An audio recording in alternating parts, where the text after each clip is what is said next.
ใจตั้งหนุ่มและแก่ป้าอุ้ยแม่อุ้ยอีป้ออีแม่ยังแว่ฟังธรรมบ่วอนเพื่อเป็นหลักแห่งชีวิตฟังสุภาษิตคำสอนด้วยพระครูวิสิทธิ์ศีลาภรณ์เจ้าคณะตำบลป่าแดด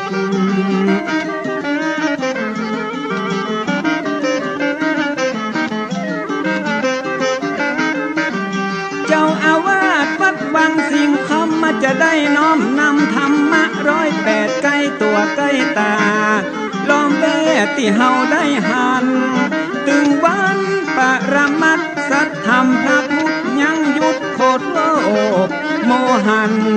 มาเตือนสติหูตันแล้วจะเบิกบานสดชื่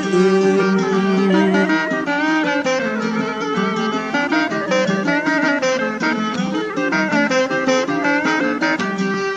คนดีมีศีลธรรมเหมือนมีเงินปัน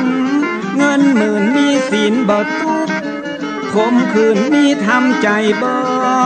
อ่อนแอขาดศีลเหมือนปลานิลติดเบ็ดขาดธรรมเหมือนปลาเสด็จ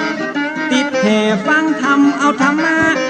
ดูแลถือศีลเอาศีลยึดเหนี่ยว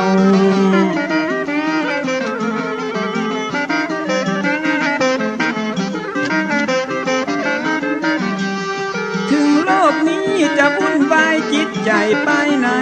บ่ห่อเหี่ยวมีศีลธรรมยึดเหนี่ยวจิตใจก็จะมันคงทุกนักจะกลายเป็นเบาถ้าเฮาหูจักปล่อยปลงธรรมะของพระพุทธถ้าองค์ยืนยงเป็นยาขนานเอก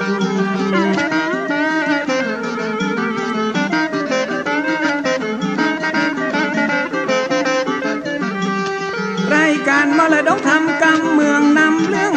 ดีๆพิเศษ6 โมงเมื่อเจ้าฟังเทศตั้งวิทยุระบบ FM เติมศีลสมาธิปัญญาแก่กล้าสมบูรณ์ภูมิเต็มสร้างภูมิต้านทาน เพชรเกมอิ่มเอมเข้าใจแจ้งที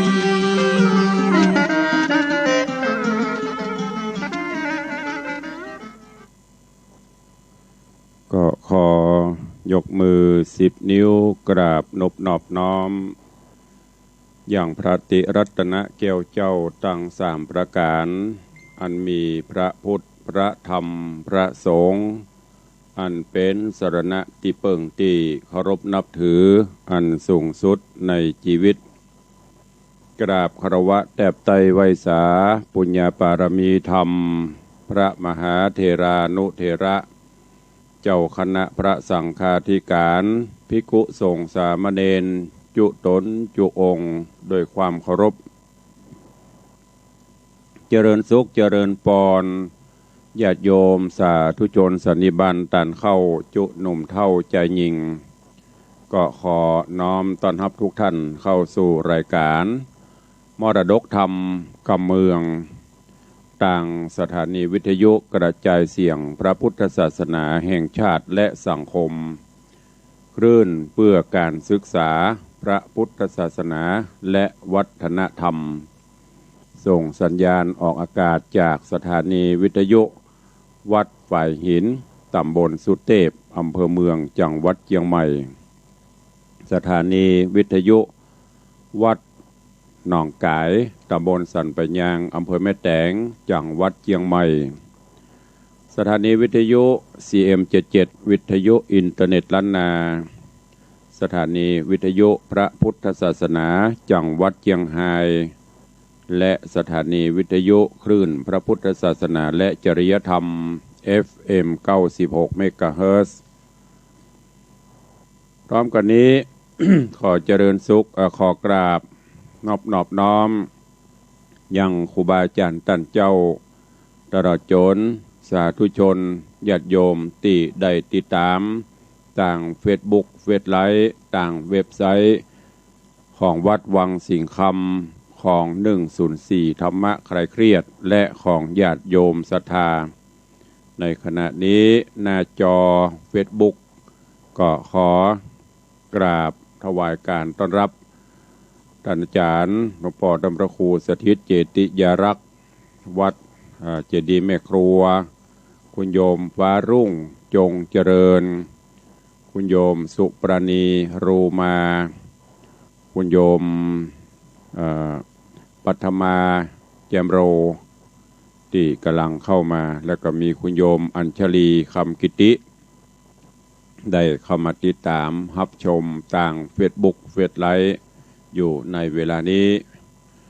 รายการนี้ดำเนินโดยกล่าวกับผมอาตมภาพพระครูวิสิตศรีลาภรณ์เจ้าคณะตำบลป่าแดดเจ้าอาวาสวัดวังสิงห์คำตำบลป่าแดดอำเภอเมืองเชียงใหม่จังหวัดเชียงใหม่เป็นผู้ดำเนินรายการก็นำเสียงธรรมะแบบปืนบ้านล้านนาผู้จาภาษากำเมืองมาพบมาป้ากับปออกไม่ออกศรัทธาตั้งแต่เวลานี้เป็นต้นไปวัน2 วันที่แล้วก็ต้องขอประทานอภัยขอสุมาอภัยเนอะขาดตอนไปเป็นเทปรายการแตนตะวาวันเสาร์พี่น้องตังวันตะวานี่ก็ไม่ได้ลิงก์เพราะว่าในวันก่อน2 วัน วันที่11ก็คุณหมอได้นัดไปฉีดวัคซีนป้องกันโรคโควิดเข็มที่2ก็ฉีดผ่านโปนไปครบ24 ชั่วโมงละได้วันป่ายเข้ามาละก็ต้องขอกราบขอบพระคุณครูบาอาจารย์และญาติโยมสาธุชนทั้งหลายเนอะที่เป็นห่วงโทรศัพท์เข้ามาสอบถามอาการต่างๆก็ตอนนี้ก็ปลอดภัยดีบ่มีผลข้างเคียงใดๆถ้าจะมีก็มีน้อยๆหมอกปวดแขนปวดที่เขาฉีดสักหน่อยนอกนั้นก็สบายแต่หมอเพิ่นให้พักผ่อนก็เลยต้องพักผ่อนกรรมวันนี้ก็ขึ้นฮอดขึ้นเติงหาญาติโยมศรัทธาตลอดจนครูบาอาจารย์ก็ได้มาปฏิบัติศาสนกิจ เหมือนเดิมโดยการน้อมนำเอาเสียงธรรมะมาเป็นบรรณาการตอบแทนคุณเข้าคุณน้ำญาติโยมศรัทธาเป็นการเผยแผ่นำธรรมคำสอนขององค์สมเด็จพระสัมมาสัมพุทธเจ้าเพื่อให้ญาติโยมศรัทธาเฮาได้นำไปคิดเอาไปใช้ในการดำเนินชีวิตประจำวัน เสียงอาจจะแหบจะแห้งกระแอมกระไอต้องขอสู่มาอภัยด้วยเนอะกราบถวายการต้อนรับท่านเจ้าจันพระครูปลัดวิมลวัฒน์หรือตุปีโจวัดพวกยางท่านเจ้าได้เข้ามาติดตามรับชมรับฟังกันอยู่ตลอดก็ขอเป็นกำลังใจเนอะในการพัฒนาวัดวาอารามของท่านเจ้าไปติดตามทางเฟซบุ๊กของท่านก็จะหันตระจนหลวงพ่อดำรงครูสถิตเจติยรักษ์ วัดเจดีย์แม่ครัวก็เหมือนกันก็มีการปรับปรุงพัฒนาอันนี้ก็เป็นกิจหน้าที่อันหนึ่งของพระสงฆ์องค์ข้าเจ้าเฮาบอกว่าจะเป็นในด้านการพัฒนาในด้านการเผยแพร่มุนี้เป็นต้นขอบพระคุณท่านอาจารย์พระครู พลัดวิมลนะครับเนอะก็ช่วงนี้99%แล้วครับก็พักผ่อนเต็มที่วันก่อนหลังจากฉีดปิ๊กมาก็มาพักตอนนี้ก็99%พร้อมที่จะปฏิบัติกิจต่างๆของอาจารย์กับเหมือนกันเนอะพักผ่อนเนี่ยพ่องหันในเฟซในไลน์ดึงวันนำพระสงฆ์องค์เนนเพียวหันเพียวนี่จัดมุมหันมุมนี้บริกเทรนนิ่ง พัฒนาทุกซอกทุกมุมของผมประเด็นนี้ไม่ค่อยไหวละมีแต่บนห้องอย่างมีกากำกึดมีแหงละ ลูกน้องป้องปลายกับบลายบะหมี่จะเนี่ยหันยานี่ก็มีกากำกึดต้องจ้างประเดี๋ยวนี้จะอาศัยแรงพระเนนกับไหวบะหมี่ต้องจ้างโยมถึงวันนี้ก็จ้างรายวันเพิ่นวัน500 พ่อง450 พ่อง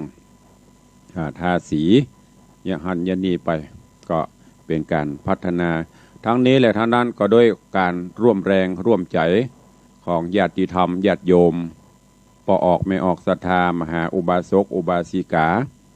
ที่ได้เล็งเห็นความสำคัญของพระพุทธศาสนาวัดวาอารามช่วยกันลำพังกัตตุเจ้าบอกว่าวัดไหนเนี่ยก็ไม่ได้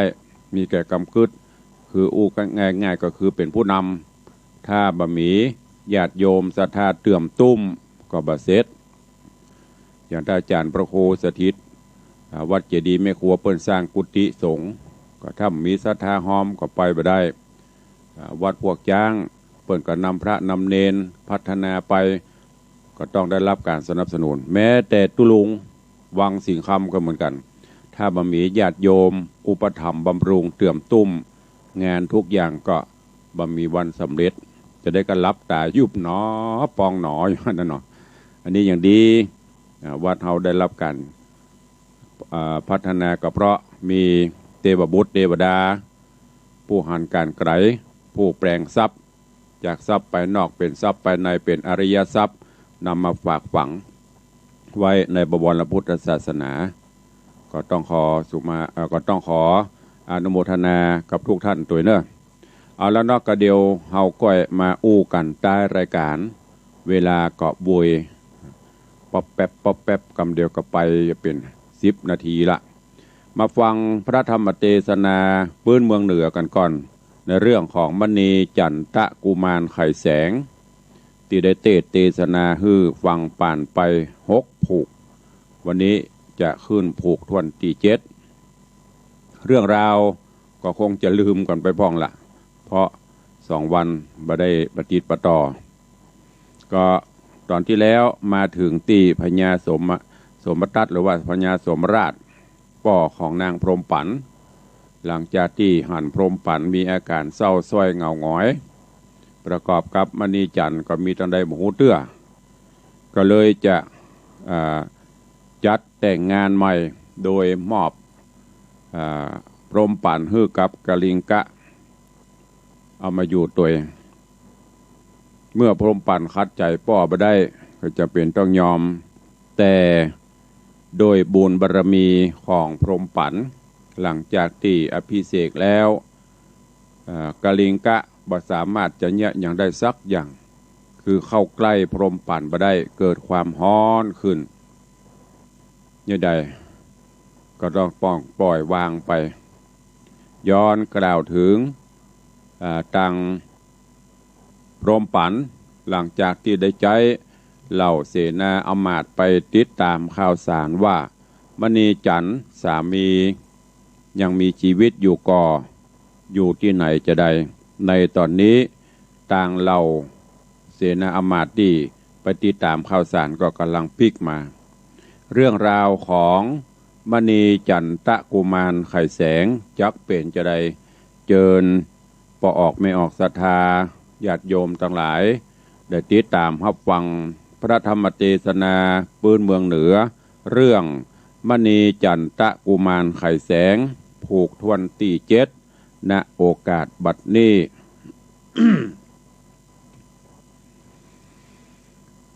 นะโมตัสสะภะคะวะโตอะระหะโตสัมมาสัมพุทธัสสะ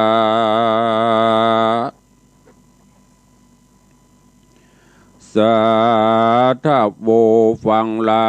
โสตุจนะทุกผู้ตีตั้งอยู่นาดาฟังยังจาตากังเรื่องเนเป็นเครื่องจี้ฮือหานนางพรหมปันกับนอนนาดมีใจมาดคาดปันธามันนักหนาบ่แยกบ่เฟืองฟุ้งแตกเสียการปางเมื่อนางพรหมปันหูข่าวราวเรื่องเต้าผัวควันที่คนเตียว1,500ปิกมาเล่าถอยจ่าปันว่ามณิจารนอเต้าอยู่ด่านดาวปารายังมรณะมวยยังบ่มรณะมวยบางใจนางสว่างกะเสมสี จริงไปหาสามีคนใหม่บอกเรื่องเฮอตั้งพองว่าพระองค์ต้องผัวขิ้นอยู่ในถิ่นแดนใดแล้วก็เข้าไปในปราสาทแห่งปิตุราชมาตุรงน้อมดบองค์กรมไว้พระบาทไทยตั้งสองเล่าเรื่องตั้งพองฮือหูอันคนมาฟู่มาจาลำดาบลำดาแต่เก่าฮือพ่อแม่เจ้าได้ฟังตาสาวัจนังเต้าราชได้ยินนางนาธิดากล่าวใครจะดังอ่านพระเจียงจันทร์จอมปาราก็เรียกหามายังอำมาตย์เข้าสู่ปราสาทหอหลวงเสนาต่างปวงน้อยใหญ่รีบสวะสวยเข้ามาไว้สาพญาทุกผู้แล้วนั่งอยู่รอฟังจายามนั้นพระญาโสมราชหันอำมาตย์มากันพร้อมเพียงกันแล้วเราพระพันเผ่าก็กล่าวเจียนจาว่าดูราเสนาอำมาตย์ตังกาลิงกราชเคยควรบ้านนี้นางพรหมปันมาบอกข่าวหูเขตดาวสามีอันปัดหนีการกลางป่าปรากฏว่ายังบ่ตายเฮาทั้งหลายทุกผู้จักโจมชื่นสู้ยินดีกับการราวีฟันฟาดข้าศึกอาจจักมาขอทิดาลูกลาเฮือทุกทวนหน้าดังดายามนั้นหมู่เสนาอำมาตย์วังเต้าราชไข่จาก็ย่อมือสากราบไหวหับกำใส่เหนือหัวคืนสู่บ้านตัวทุกผู้นางพรหมปันก็คืนสู่เกหาส่วนกาลิงกะอมจาผัวใหม่แห่งนางน้องไทยพรหมปันนับแต่วันมันเข้าไกลเดือดฮ้อนไม่ป่านไฟหนีขึ้นไปเมื่ออันนับแต่วันนั้นตัวมันก็บ่มาฮือหันใบหน้าเพราะอายน้องลาพรหมปันมีแต่ใจกระสันกึดฮอดสุดปัญญาสอดไปหาส่วนว่าพระธิดานางนาฏอยู่หอปราสาทไปหน่อยเกิดในใจด้านสอดเถิงเติงยอดสามิกาแม่นเต้าจักมาขอต่อพระเจ้าป้อของนางเตียงจักเถิงปางเกียรติไม่ทรงครามใหญ่เปิงมีเตจาริธีพระผ่านลาย่อมมีนักกว่าคนใดบ่นักใจเต้าใดเตี้ยงผาบไข้ผืนทอนใจนางจรกึดสอดเถิงเติงยอดองค์ใจบ้านนี้จะเขินกล่าวไปนอดดาวต้นภาพดาวประราชนาสีผู้เป็นสามีนางนอนเมื่อพระเจียงจันทร์จอมเมืองหูข่าวนางบุญเรืองน้องแก้วว่าเขินสู่แล้วเมืองป่าวินเจ้าก็ยินดียิ่งใหญ่แจ้งวันใหม่ติสวา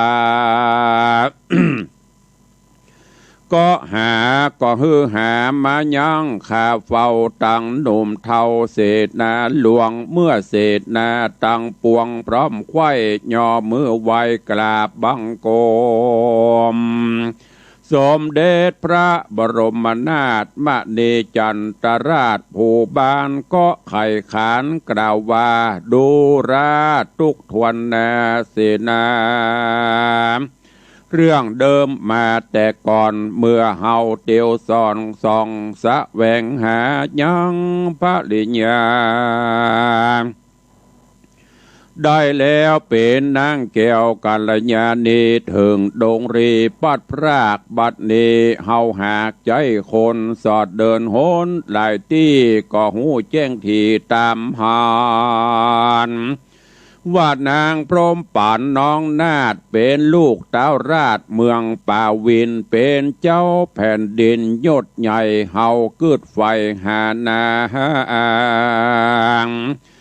ควนกระดังอย่างเครื่องสับปะเยื่องปันนาการเถิงเปิงแก่สันทานเมืองใหญ่แล้วแต่งใจถูตาไปถึงพญาตนนันขอเอาน้องจานปิกขึ้นมาสุโมเสนาตุกทวนนาจักหันว่าประการใดเสนาฟังกำไข่ต้านเตาก็โจมชื่นยาวโสมนัสสา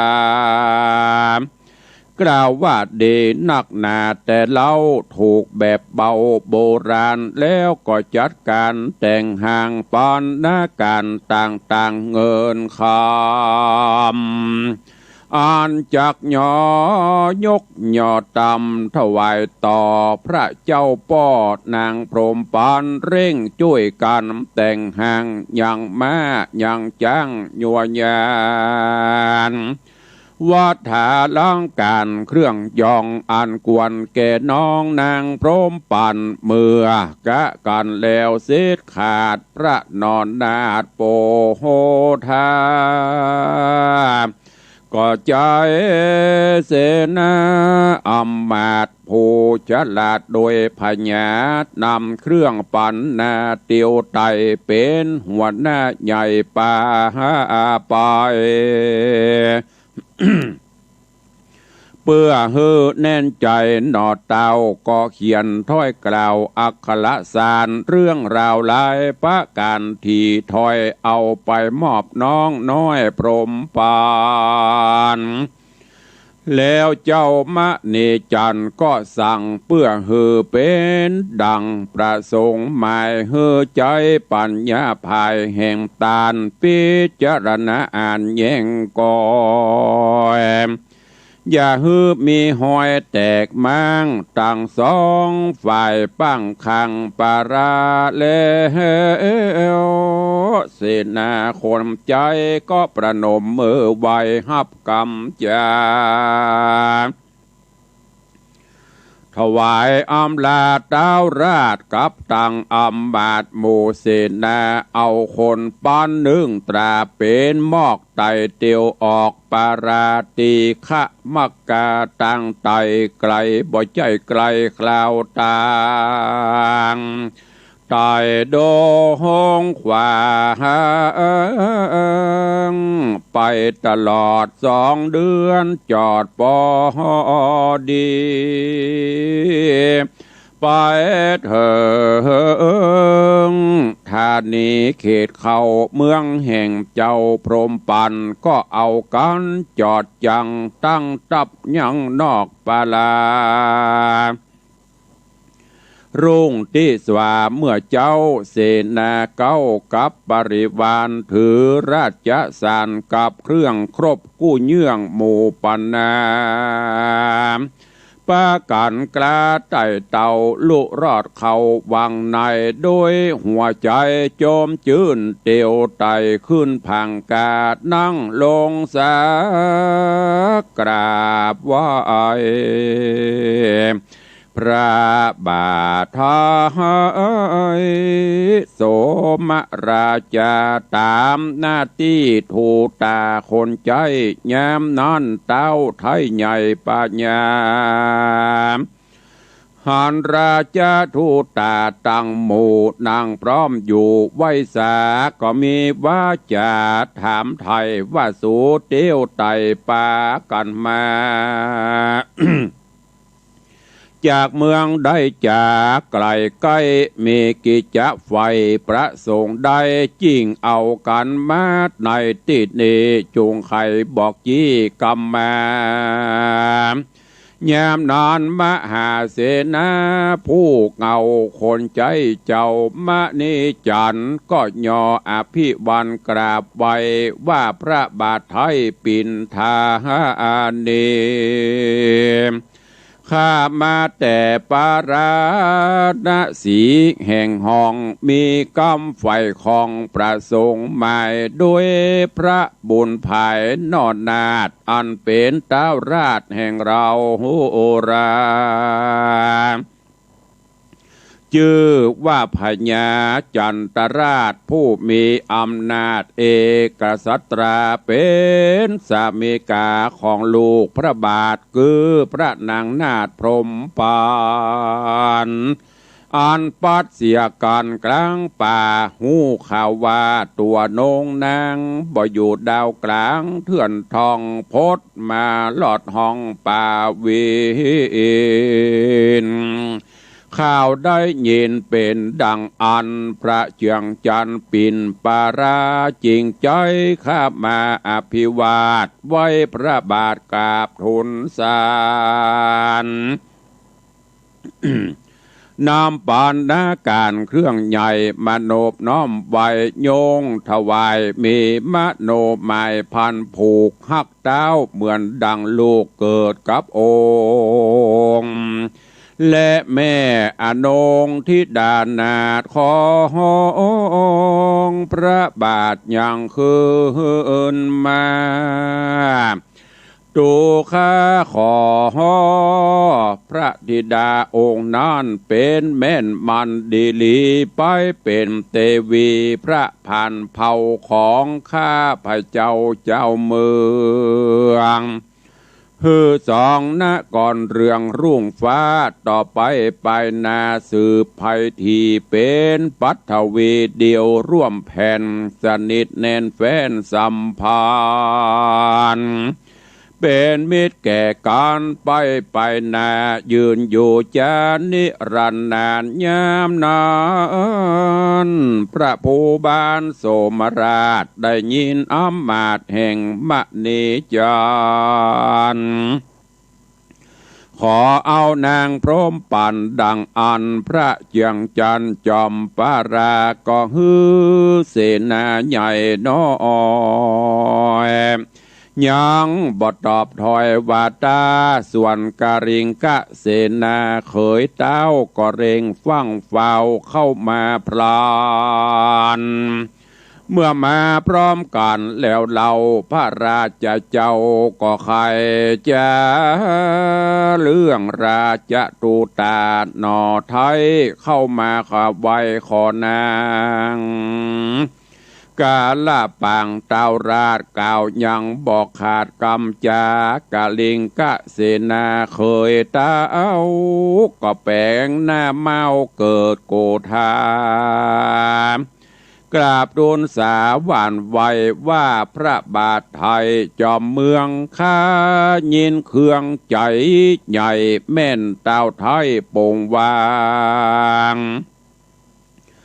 ปอนย่างนางโดยง่ายจะเกิดพางรายเสียสะหลีเหมือนเมืองเฮาบ่มีคนหาวจักยอมอ่อนแนวโดยบายข้าว่าภัยผู้ใดใครใดนางน้องไทยพรหมปานไปเป็นจอมขวานกู้ข้างฮือแห้งอย่างจ้างตัวมีงามขี่เข้ามาจนต่อกะกับเฮาพอสักกรรมพิเฮาไว้บะพิเฮาวายวางการป้ายยอมโดยง่ายปานวางจูงเอานางไปตามอ่างไฟแม่นสู้บ่ได้อย่าหมายใจย่อมบ่ได้นางไปเป็นกูมันอู้ฟู่กล่าวใครจาดูองค์อาจหนักหนาแต่เล่าพญาเจ้าได้ฟังคำจาก็หันกับเสนาผู้ใหญ่มีใจมักใครจนลอง ดาวกืดทองใจไข้ว่าบ้านเมืองเฮาใหญ่นักหนามหาจนะปตาเขตขอกนิกรมนอกนิกรมนายดาสะเต็มปะดาสะเต็มไปโดยคนกระลายนักกว่ากันนามี18อักโข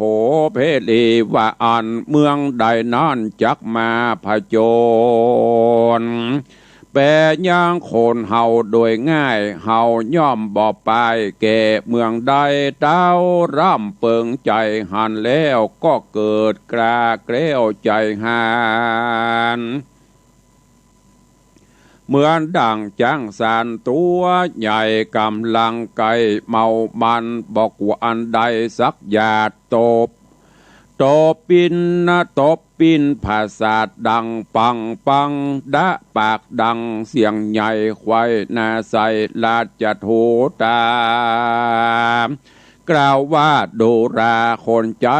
ตามที่กูได้ฟังขานราชบรรณาการของฝากบ่มีกูลมากอันใดกูบ่เปิงใจสักหน่อยในราวเรื่องถอยกำจาจุ่งเอาคืนไปหาเจ้าเก่าส่วนนางน้องเนาพรหมปานไผผู้ใดมันใครใดจุงยกทัพใหญ่จะตุรังกา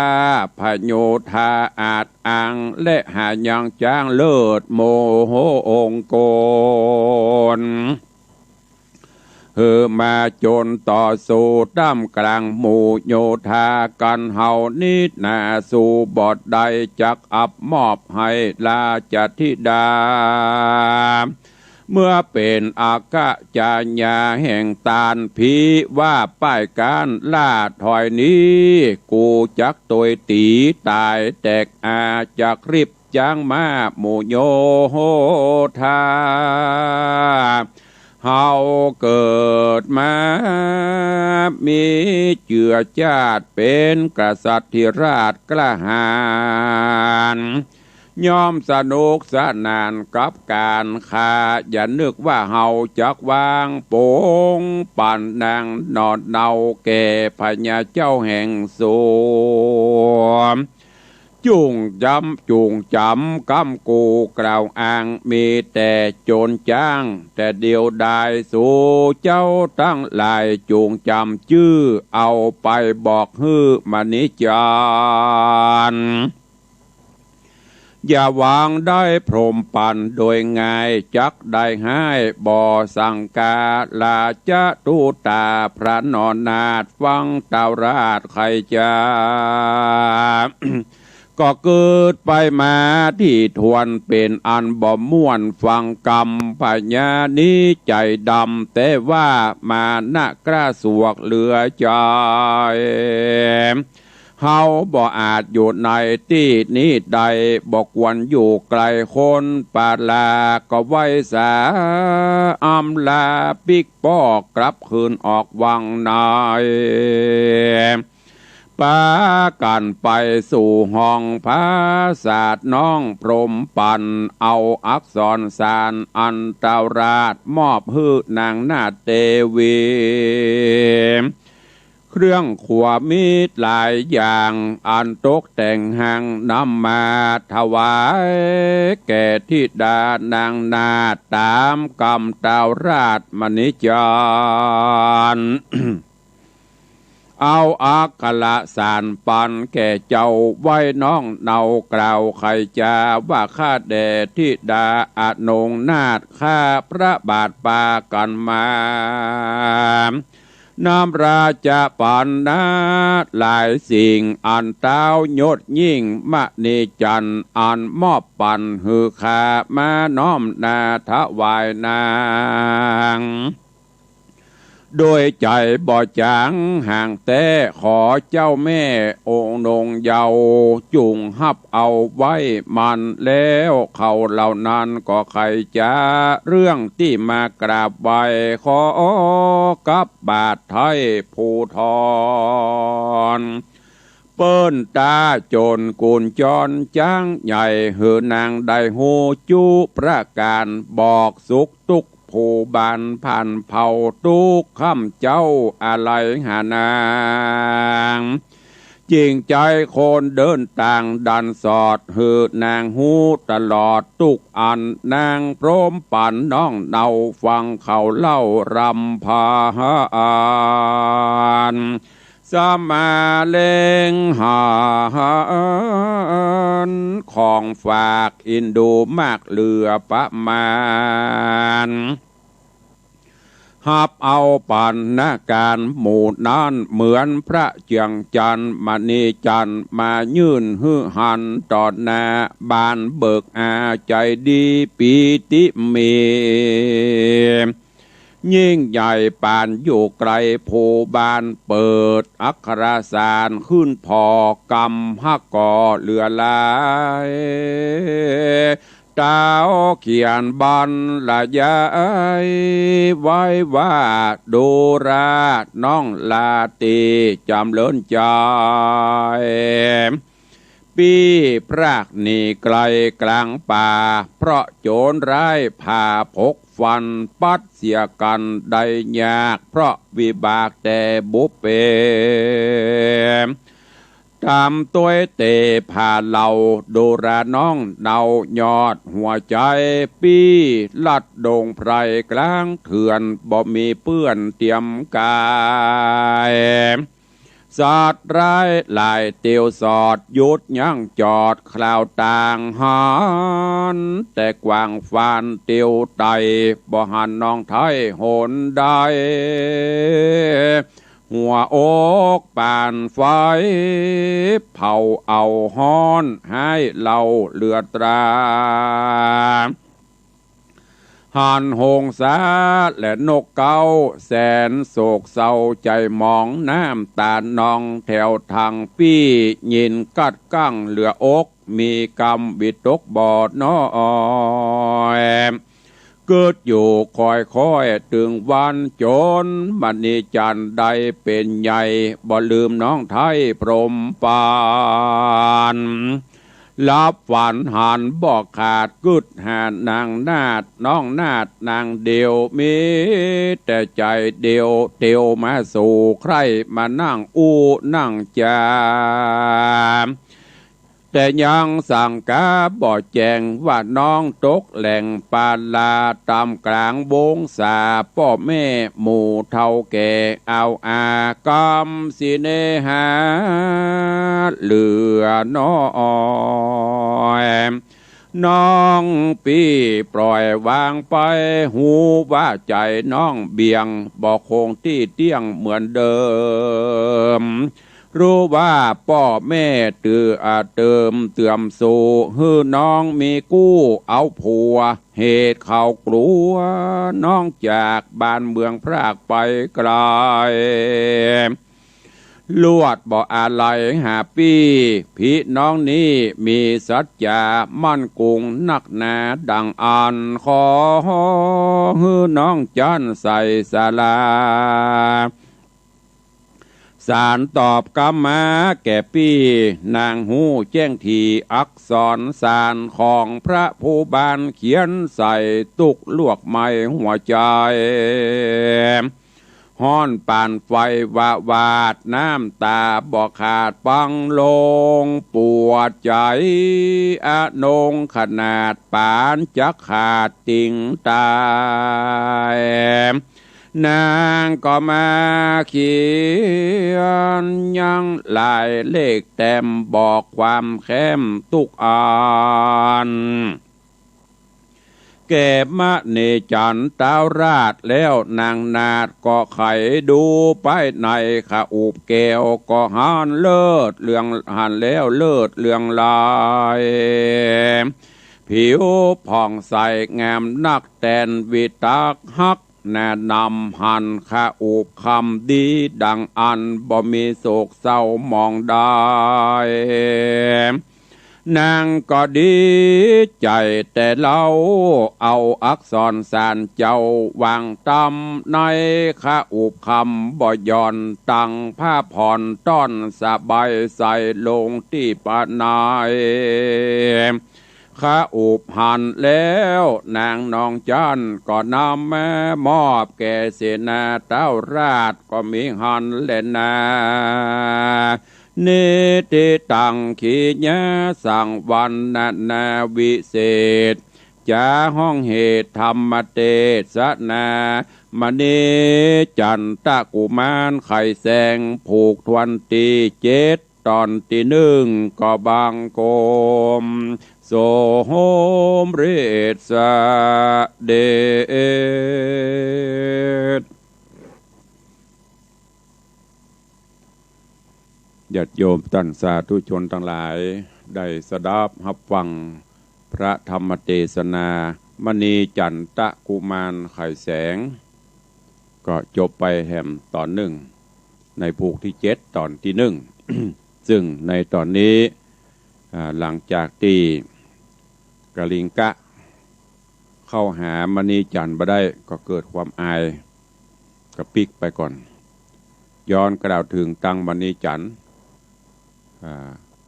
หลังจากที่หูข่าวหูคราวว่าพรหมปันยังมีชีวิตอยู่ก็ได้จัดเครื่องปรรณการตลอดจนเขียนแต้มลายสารใส่ในอูบเงินอูบคำแล้วก็ฮือเสนาอำมาตย์นำเครื่องราชบรรณาการทั้งหลายเอามาฝากอย่างป้อพญาอันเป็นป้อของพรหมปันเมื่อเดินทางมาถึงก็ไปเข้าเฝ้าพญาโสมรัตน์พญาโสมทัตป้อของพรหมปันป้อพญาก็มากืดว่าเอาจะเนี่ยจะใดตอนนี้มณีจันทร์ผัวของนางก็ยังบัดตายเฮาก็ซ้ำไปมอบลูกฮือกับกลิงกะเนี่ยจะได้ดีกำลังที่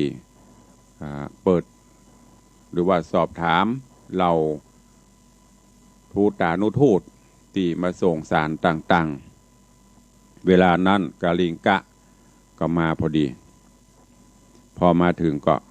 แต่งสบุตรสวัสดแปลงหน้าไก่หน้าปองประถูกใจแล้วก็บอกว่าโอ้บ้านเมืองเฮาป่อก็มีเรานักรบฝีมือดีโลจะไปฮื้อกันง่ายๆเหมือนพักเหมือนไม้ได้จะได้มันต้องมีการสู้รบปรบมือกันสักหน่อยเนาะเพื่อจะได้หูถ้ามีเตจาลิธีก็เอาไปเลยแต่ถ้ามีเตจาลิธีก็ก้อยว่ากันพอได้ยินจะอีป่อพญาโสมะก็ฮึดฮัดขึ้นมาละก็เลยบื้อแล้วก็บอกเอาไปปิกคืนไปของเหล่านี้บ้านเมืองเฮาก็มีเปลอะเมื่อหันจะอีเหล่าอมาตย์ก็โอ้หันท่าประจับการก็เลยเข้าไปเอาราชสารของฝากเหล่านั้นเอาไปสู่หรือว่าเอาไปมอบถวายคือกับพรหมปันแล้วก็แจ้งข่าวสารต่างๆว่าความเป็นอยู่ของตังมณีจันทร์เป็นจะได้แล้วก็มอบสารหรือว่าจดหมายคือกับพรหมปันพรหมปันได้อ่านลายสารตีมณีจันทร์ได้เขียนมาคือพร่ำพรรณนาตั้งแต่เดินทางในกลางป่าด้วยกันแล้วก็มาถูกโจรปัดมาถูกโจรราวีปัดพรากจากกันไปดันโดนในป่าไม้ไผ่โสนคนเดียวมีกาสิงสาราสัตว์เป็นกู้เกิดฮอดหากนาง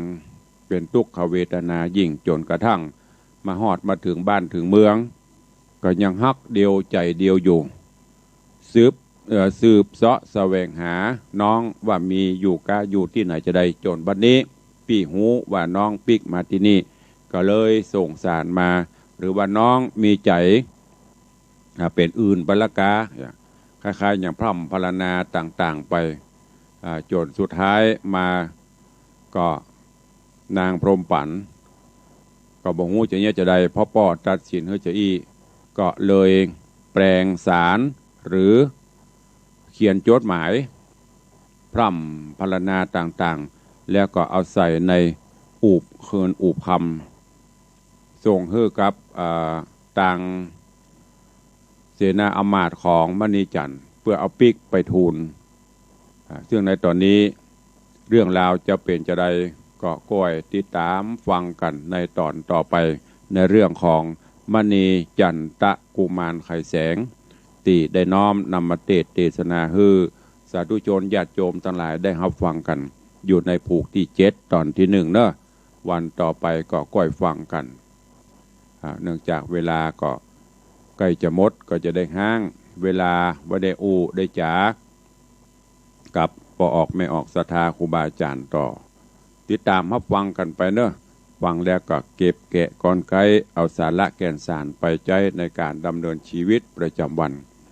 ความฮักความผูกพันรักเดียวใจเดียวอย่างที่ผมบอกถ้าเรามีศีลมาแยกกันไปหรือว่าบ่นอกจิตนอกใจกันความฮักความผูกพันเหมือนอย่างมณีจันทร์กับพรหมปันถึงแม้จะปัดจะพรากจากกันไปอยู่ที่ไหนก็ยังมีจิตใจฮักเอื้ออาทรต่อกันอยู่ก็เก็บไปคิดพิจารณาเอาใจในการดำเนินชีวิตประจำวันเนอะเขาเจริญปอนกับท่านเจ้าครูบาอาจารย์ทุกรูปตัวเองเจริญปอนคุณโยมทองคำที่วงคำเนอะกราบไหว้สาเจ้าสาธุอนุโมทนาเจริญปอนท่านนายกเจริญคำยามาเข้ามารับชมอยู่ก็ขอเจริญปอนเชิญเจริญปอนเนอะวันนี้ก่อนที่เราจะได้เปิดหน้าไมค์อู้เอ่ยอู้จ๋าก็ขออนุโมทนากับสาธุชนญาติโยมและก็ขอแจ้งเกี่ยวกับความคืบหน้าในการบูรณะปฏิสังขรณ์องค์หลวงพ่อพระเจ้าตันใจแล้วก็บูรณะพระธาตุเจ้าเจดีย์ของวัดวังสิงห์คำเนอะซึ่งในตอนนี้การบูรณะปฏิสังขรณ์ก็ดำเนินการไปเรื่อยๆก็ในส่วนของการปิดทองก็คงค้างองค์หลวงพ่อพระเจ้าตันใจซึ่งอาทิตย์หน้านี้ก็ช่างก็จะได้เริ่มดำเนินการเพราะว่าตอนนี้ทองที่สั่งไปกลับมาแล้วในส่วนของพระธาตุเจ้าเจดีย์ตอนนี้ก็กำลังอยู่ในช่วงของการหุ้มแผ่นทองจังโกที่บนปลายเจดีย์ก็เกือบจะเสร็จเมื่อหุ้มทองเสร็จก็จะสู่ขั้นตอนการคัดแต่งลงสีแล้วก็ปิดทอง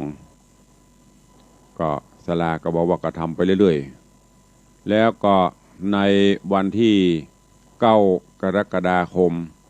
ก็จะเป็นวันส่งน้ำพระธาตุเจ้าเจดีย์ของวัดแต่ปีนี้ลองดูสถานการณ์แถมคำว่าจะคลี่คลายลงนักก่อเปิ้นจะเปิดโอกาสให้ทำกิจกรรมต่างๆได้ก่อก็ดูไปแถมคำเพราะระยะเวลายังค้างแถม20 กว่าวันอยู่แต่ว่าถ้าเปิ้นบ่เปิดให้ทำเดินการเขาก็ทำเป็นการภายในดังนั้นก็นำเรียนครูบาอาจารย์และเจริญปอนแจ้งให้ญาติโยมเนอะที่ได้มีส่วนร่วมในการปิดทองในการบูรณะพระธาตุเจ้าเจดีย์ในช่วงนี้ในส่วนของการชัดหรือว่าเจ้าภาพชัดสัปโทนค้างแถม2 ตัวเนอะถึงหมดถึงมวลมี8 ตัวมี8 ยอด9ถึงยอดใหญ่ยอดใหญ่นั้นเจ้าภาพเขามูลศรัทธาก็คือคุณโยมธนวัฒน์โยมทัตพิชามหามูลศรัทธามหาอุบาสกอุบาสิกาโยมธนวัฒน์โยมทัตพิชาสุสิงห์คำเปิ้นเป็นเจ้าภาพเขารับไปส่วนชัดบริบาลแล้วก็สัปโทนบริบาล4 มุมตอนนี้ค้างแถม2 ยอดยังบ่มีเจ้าภาพเตื้อแล้วก็ในส่วนของปลายยอดชัดเจดีย์ใหญ่เราจะร่วมกันสร้างตานะบารมีธรรมฝากไว้ในบวรพุทธศาสนาโดยการสร้างเป็นยอดเจดีย์ทองคำยอดเจดีย์ทองคำจะได้กี่บาทจะได้กี่สลึงนั่นก็ไม่ได้กำหนดเนอะแต่ตอนนี้ได้3 บาทปลายละก็จะรับบริจาคไปเรื่อยๆท่านใดมีเจตนาใครร่วมสร้างมหาตานะบารมี แปลทรัพย์ภายนอกเป็นทรัพย์ภายในเป็นอริยทรัพย์เจดีย์องค์นี้จะอยู่คู่พระศาสนาไปแถมเมินเฮาสิ้นลมหายใจไปสิ่งเหล่านี้ก็ยังคงอยู่ดังนั้นน้อมเอิญเชิญชวนศรัทธานาบุญทุกท่านเนอะใครจะร่วมโมทนาบุญในการซื้อทองคำหรือจะนำทองคำมาบริจาคได้ก็โมทนาจะเป็นวินจะเป็นสลึงเหมือนดังที่เฮาเททองสร้างหลวงพ่อพระสิงห์คำด้วยทองคำบริสุทธิ์ก็ผ่านไปเป็นตนเป็นองค์และสมโภชไปเรียบร้อยตอนนี้เราจะสร้างยอดชัดเจดีย์บูรณะพระธาตุปิดทองหลายสิ่งหลายอย่างด้วยกันทั้งนี้และทั้งนั้นก็ดังที่ได้บอกแต่ต้นการลำพังตุลุงคนเดียวก็คงไปบ่ไหวถ้าศรัทธามาช่วยกันเติมมาช่วยกันตุ้มในการนี้ต้องขออนุโมทนาย้ำเตือนอนุโมทนาบุญกับมหาอุบาสกอุบาสิกาก็คือโยมธนวัฒน์โยมทัตพิชาสุสิงคำหรือพ่อเลี้ยงส่งไม่เลี้ยงนางซึ่งเป็นมหาอุบาสกอุบาสิกาผู้ทำนุบำรุงวัดวังสิงคำมาเป็นเก้าเป็นการฮื้อก็ล้านกว่าบาทละถึงได้มาถึงวันนี้ได้นั่นก็ฝากไว้และขออนุโมทนาขอบคุณตัวเอาแล้วเนาะจะได้เปิดหน้าไมค์อู้เอ่ยอู้จากับศรัทธาญาติโยมส่วนรายชื่อรายนามนั้นวันต่อไปเนาะทุกเจ้าก็จะได้มาประชาสัมพันธ์ไปเรื่อยๆเนอะใครจะอู้จะเอ่ยจะจ๋ากับญาติกับตุลุงก็เข้ามาได้0817836540วันนี้เจ้าแรกวันนี้ชิงแชมป์โลกเจริญปอนแม่เลี้ยงมันจะน่าไอเปียวเด้อท่านเด้อฟังเด้อเพื่อเป็นกำลังใจเด้อสาธุเด้อเจ้าเป็นได้ของฟียามาสบายดีแล้วเนาะปลอดภัยเพราะมีกำลังใจที่ดีก็เป็นห่วงบุญปกปักรักษาเด้อคนเฮานะท่านรักษาสิ่งรักษาธรรมนี่นะมันดีนะศีลข้อ5ถ้ารักษาไว้นะซ้ำดีขนาด5ข้อ3แสนนั่นแหละนั่นน่ะและแถมอีกอย่างหนึ่งขออันรักษาศีลข้อ3นี่นะเหมือนพงปันเขานี่นะโรคสุดยอดเจ้าบอกป้าเอาเด้อนะว่าห้ามสแลบปะไหนเนาะห้ามสแลบไปที่ไหนถ้าป้าคนอย่างอีนี่นะเจริญรุ่งเรืองเด้อฮักเดียวใจเดียวอีนะท่านว่าเหมือนพ่อเลี้ยงนะเนาะพ่อเลี้ยงเมละเหมือนพ่อเลี้ยงนั่นนะเด้อนั่นน่ะสาธุอนุโมทนาเด้ออันเตียเด้อเจ้าจุกนี่นะเจ้าสาธุนมัสการค่ะอนุโมทนาเสียงมหาอุบาสิกาโยมปีนางหรือว่าโยมปีทัตพิชาสุสิงคำไอเบียวตกอันดับละไอเบียวบัตันพุ่นละไม่เลี้ยงมาเลี้ยงมาแหงเด็กหญิงจันคำแสงบุญเจริญป้อนฮัลโหลสบายดีนะเจ้าสบายดีอุ้ยไม่เป็นอะไรบุญบารมีไปฉีดยามาแล้วเนาะมาเรียบร้อยละบุญกับบุญจูนะเจ้าบุญรักษาปลอดภัยละเจ้าเอาแก่แล้วอุ้ย50 ปีเอาเนาะเป็นห่วงแล้วเจ้านั่นแหละกลัวมันมีประเทศทำให้ฟังเจ้าถึงวันนี้ก็มีกระเอียเจ้าสาธุเด้ออุ้ยเด้อเจ้าเลินปอนแม่อุ้ยหม่อนจันคำแสงบุญ80 ปลายแก่แล้วอุ้ย50ก็เอาแล้วเนาะอุ้ยเนาะเอาสายต่อไปเจริญปอนเข้ามาได้เนอะ0817836540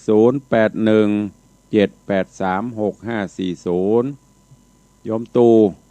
เจริญปอนเนอะเจริญปอนปะเลี้ยงไม่สาครับโอ้ได้ยินเสียงท่านแล้วดีใจเนาะสาธุไม่สาครับรักษาสุขภาพดูแลพักผ่อนในท้องเด้อได้ยินแล้วอย่าตะเกียห้ามไปศีลข้อ3นะรักษาศีลรักษาธรรมห้ามก็ได้มีศีลมันไม่เห็นแค่น้ำมันจุ่มมันเย็นเนาะห้ามมีศีลเนาะข้อ3แห้งนะครับข้อ3ต้องนักหน่อยอย่าไม่เลี้ยงวัดตะเกียเน้นข้อ3ตัวข้อ3 60,000น่ะถ้ารักษาให้ข้อได้3 แสนนะท่านนั่นน่ะ ถ้ารักษาตลอดไปได้เป็น100 ล้านปะเนาะ โอ้จะรวยแล้วจะปล้ำมันรวยเนอะ สาธุเนอะ เอฟดีผู้คนเนอะได้อยู่ดีในสุขบุญรักษาเนอะไว้สาพระครูบาอาจารย์เจ้าทั้งหลายตัวเนอะไว้สาครับ สาธุอนุโมทนาบุญรักษา ไว้ เน สาครั อะ บ ขอบคุณโยมปเลี้ยงธนวัฒน์ตะกี้ไม่เลี้ยง4 ภริญญาป่นวันนี้ของแชมป์ละไอเบียวตันละเจริญปอนสิงห์เหนือว่า ว่าลาเหนือ ฮะ แต่ว่าลาป่วยเหรอ ลาป่วยลูกแต่ว่าเนี่ยหมอเพิ่นให้พักผ่อนก็เลยบ่ฝืนจริงก็เนี่ยได้แต่ว่าบ่ฝืนเพิ่นพักผ่อนเนี่ยกำ ดีครับดีครับ สบายดีละ เจ้า หลอดไปละ2 เข็มเรียบร้อย โอ้ท่อสองแล้วอีก เรียบร้อยไปละจบเกมไปละค้างอันแหมน้อยฮะปีหน้าก็ว่ากันเอายี่ห้ออื่น แม่บอกให้ยะนะบอกให้ไปจีบ แต่อย่าให้กลัว กลัว ไปกลัวมัน ไม่ได้กลัว ข่าวสปะข่าวมันนี่นักก็นี่เหรอเพื่อไปเป็นหนูทดลองเขาเรียบร้อยกลัวอย่างแฮมมันเป็น แต่ อย่า ว่าง นั้นหรอกไม่เห็นเท่าหรอก หลวงปู่วัดล้านนาเหรอหลวงปู่เจ้าคุณเทพวัดล้านนาปวจอมตอง80 ปลายล่ะฉีดพร้อมเดียวกันเข็มที่2ผ่านไปเรียบร้อยไข้หัวยุยเป็นซะอย่างหลวงพ่อพระเดชพระคุณหลวงพ่อวัดศรีโซดากับ80 ปลายล่ะฉีดจากเข็มที่2ล่ะหลวงพ่ออันเจ้าหน้าที่วัดก็70 ปลายล่ะฉีดหมดละหมูเนี่ยเรียบร้อยไม่เป็นอะไรถ้ามีโอกาสกลับไปฉีดเถอะเด้อไปกลัวมันเก้าก่อนนะไป ฉีดเตอะมันเป็นอย่างไปเตอะไม่เปลงได้วันที่จะได้บูนะอนุโมทนาบุญนะแม่เนอเสือใต้เข้ามาตัวแล้วหันเจริญปอนเนอเอาเสือใต้บ่ได้ เจ้าสาธุ สาพระพ่องกะสาพระพ่องประกาศสาตุสาพระให้พ่องแล้วเนี่ยเขาว่ามาได้ก็ต้องเรียบร้อยแล้วนะเจ้าเรียบร้อยไปโดยดีเจ้าอนุโมทนาต้องฉีดกันเนาะสาธุเนอะอย่างนั้นวันนี้เปิ้นไปฉีดเหรอเปิ้นต้องไปห้านไปนี่เนาะจะตู้เมื่อไหร่จะไปเหรอไปฉีดป้นหึงคิวกับไปฉีดอย่าจะไปดื้อสาธุอนุโมทนาเนอะสาธุอนุโมทนาทำใจอะไรจะเกิดมันก็เกิดอะไรจะดับมันก็ดับถึงเวลาบะฉีดมันก็ตึงมือมันต้องไปกลัวอย่างมันเดี๋ยวเพิ่นให้400,000นั่นนะอันนี้โอเล่นบ่ได้มันต้องกลัวหน่อยปล่อยแม่เหยฉีดไปเถอะยุคสมัยนี้เพราะว่าได้อันวัคซีนแล้วก็ฉีดไปก่อนเพิ่นฉีดก็บ่เป็นล้านบนโลก2 ล้าน3 ล้านกว่าคนแล้วก็ที่ฉีด2-3 ล้านคนที่ฉีดครบ2 เข็มมันเป็นอย่างที่มันจะเลาะที่มันจะลอดตีนลอดมือไปมันก็เป็นธรรมดาเตือโรคประจำแต่ถ้าเป็นโรคประจำตัวรุมเร้านักอันนั้นก็ว่ากันเนาะกลัวอยู่ กลัวไปก่อนวัยแต่ถ้ามันเป็นอย่างของตุ้ลุงน่ะตุ้ลุงมีอย่างพ่องก่อนตือบอกกันเหรอมาเป็นแพ็กเกจโรคประจำตัวพ่อถามหลวงพ่อมีโรคประจำตัวอะไรบ้างครับบอกโอ้โยมจะเอาอย่างมีหมดอ่ะ เบาหวานไขมันความดันหัวใจแล้วมันมีอย่างบอกหูประเดี๋ยวนี้นิ้วมือเริ่มปวดเริ่มล็อกครับฉีดยาหมูกระเตือมันจะมาตัวการสมัยมันเนอะมันต้องไปซีเรียสต้องไปเครียดกินอยู่ไปปฏิบัติทำไปถ้าเราไปซีเรียสอย่างกับมันนี่โอ้มันเป็นตาสุกเจริญปอนเนอะน้องเน่งประกิตนี่จากเชียงไฮ้ลูกศิษย์ใหม่เปิดให้แม่ฟังตัวเนอะบอกแม่ตัวห้ามจม ถ้าจมนักเดี๋ยวตุลุงจะไปปรับนะบุกแผ่เชียงไฮ้พุ่นนะสาธุครับตุลุงสาธุอนุโมทนาเนอะโชคดีมีใจวันนี้อาหารเปิ้นลงเฟซเปิ้นอะไรอย่างก็ทำกับข้าวให้จิ้มฝีมือเนอะน้องเน่งถ้าว่างเอามาให้จิ้มพ่อง สายต่อไปเหลือเวลาอีกประมาณ2 นาทีใครจะอู้ตัวตุลุงเข้ามา0817836540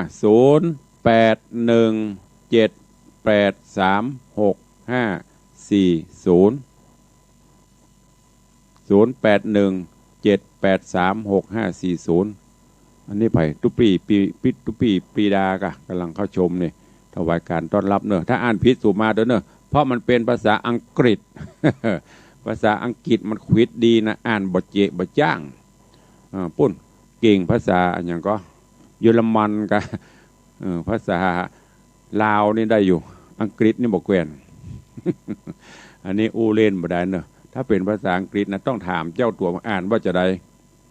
เดี๋ยวป้นพิมพ์คอมเมนต์มืออ่านตามนั้นน้องเน่งนี่ป้นพิมพ์บอกชื่อนี้นี่จำได้อยู่ถ้าอ่านด้วยบอกกล้าอ่านมันอ่านได้หลายอย่างนะ NENKNG เนี่ยมันอ่านได้หลายอย่างจะอ่านไปได้ก็ได้บอกกล้าอ่านกลัวไม่ถูกโอ้